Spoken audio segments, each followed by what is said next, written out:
Assalamualaikum warahmatullahi wabarakatuh. Kami dari kelompok 1 akan menyampaikan makalah mengenai nilai-nilai dasar dari fikih siasah. Sebelumnya, saya akan memperkenalkan diri dan juga anggota dari kelompok 1. Saya Devi Puspitaningsih, NIM 192111212. Kemudian ada Dimas Nuraihan dengan NIM 192111211. Kemudian ada Agni Hasanah dengan NIM 192111213. Dalam pembahasan pertama, kita akan merujuk pada nilai-nilai dasar fikih siasah. Dalam fikih siasah, jelas memuat nilai-nilai yang meliputi beberapa asas-asas di dalamnya, dengan maksud dan juga tujuan tertentu.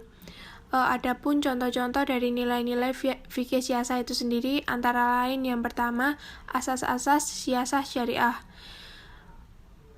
Siasah syariah adalah ketentuan kebijaksanaan pengurusan masalah kenegaraan berdasarkan syariat. Pengolahan masalah-masalah umum bagi pemerintah Islam yang menjamin terciptanya kemasalahan kemudaratan dalam masyarakat Islam dengan tidak bertentangan dengan ketentuan syariat Islam dan juga prinsip-prinsip pada umumnya, meskipun tidak sejalan dengan para ulama. Tujuan utama kekuasaan dari kepemimpinan dalam suatu pemerintah dan negara adalah menjaga suatu sistem ketertiban supaya masyarakat dapat menjalankan kehidupan yang wajar.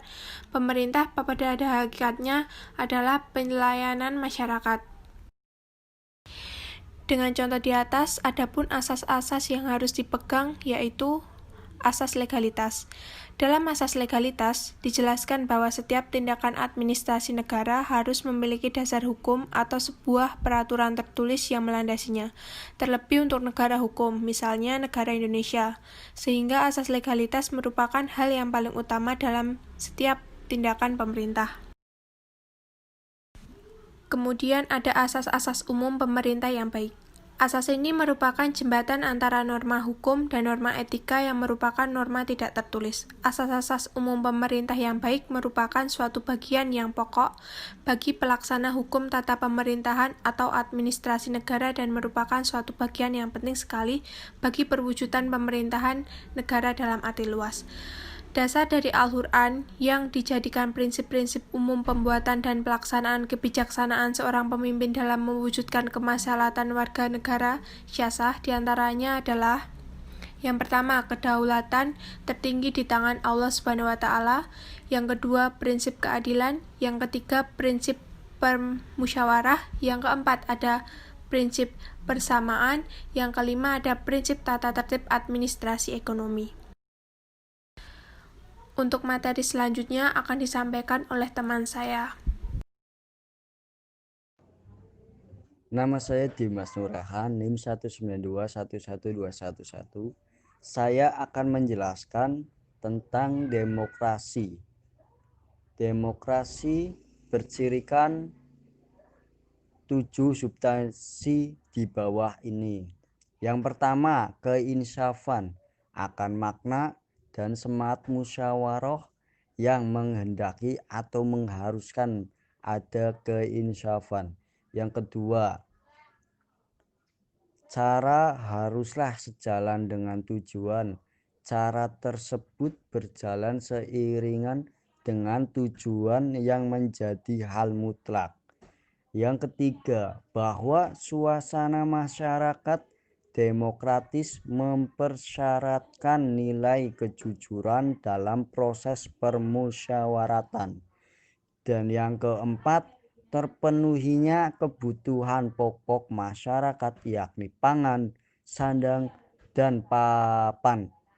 Keenam, adanya kerjasama dan saling percaya antar warga negara untuk saling mendukung secara fungsional. Yang ketujuh, adanya pendidikan demokrasi yang sehat. Yang kedua, demokrasi dalam konsep siasah atau politik Islam adalah menjunjung tinggi hak asasi manusia. Hak asasi manusia yang paling mendasar adalah sebagaimana hal-hal di bawah ini. A. Hak untuk hidup. Hak yang paling mendasar dan harus dimiliki oleh setiap manusia. yang hidup di ini adalah hak untuk hidup. Yang B, hak atas keamanan.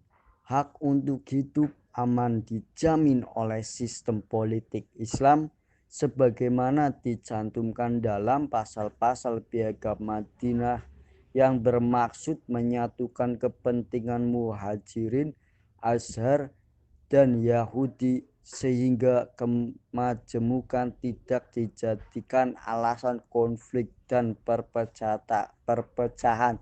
Sekian dan terima kasih. Saya Agni Hasanah ingin melanjutkan presentasi dari Saudara Dimas, yaitu materi selanjutnya adalah toleransi politik dalam Islam. Sudah kita ketahui bahwa hubungan timbal balik antara mengajukan gagasan dan mendengar gagasan itulah yang melahirkan prinsip musyawarah, baik yang dilaksanakan secara langsung antar perseorangan dalam pergaulan sehari-hari, maupun secara langsung melalui mekanisme dan pelembagaan yang dipilih dan ditetapkan bersama. Musyawarah tidak hanya merupakan wujud rasa kemanusiaan, karena didasari oleh sikap penghargaan kepada sesama manusia, tetapi juga merupakan wujud rasa ketuhanan atau takwa, karena rasa ketuhananlah yang menjadi pangkal kerendah hatian, yaitu karena keinsyafan bahwa di atas setiap pribadi betapapun hebatnya pribadi itu, ada Dia yang Maha Tinggi, yaitu Allah Subhanahu wa Ta'ala, sehingga tidak dibenarkan adanya klaim supremasi dan superioritas mutlak pribadi manusia. Etika politik dalam bermakna luas menyangkut seluk-beluk dimensi politik, termasuk di dalamnya etika bermusyawarah dan berbeda pendapat. Konteks bermusyawarah dan bersepakat diatur oleh prinsip-prinsip musyawarah. Tidak ada kebenaran mutlak ataupun dalil-dalil mati atau yang tidak bisa ditawar yang menentukan tingkah laku manusia. Sikap toleran dan penuh pengertian dan menunjukkan sikap hormat dan respek pada semua ada dalam mekanisme musyawarah. Ini tidak hanya masalah etika dan sopan santun, tapi lebih penting lagi sikap hormat menghormati dan penuh pengertian sesama itu diperlukan untuk dapat menciptakan mekanisme berpikir dengan baik. Dan dengan begitu musyawarah akan mencapai tujuan yang sebaik-baiknya. Toleransi yang merupakan akibat langsung dari musyawarah akan melahirkan prinsip keadilan, karena prinsip ini membentuk kesepakatan untuk tidak saling menzolimi satu sama lain.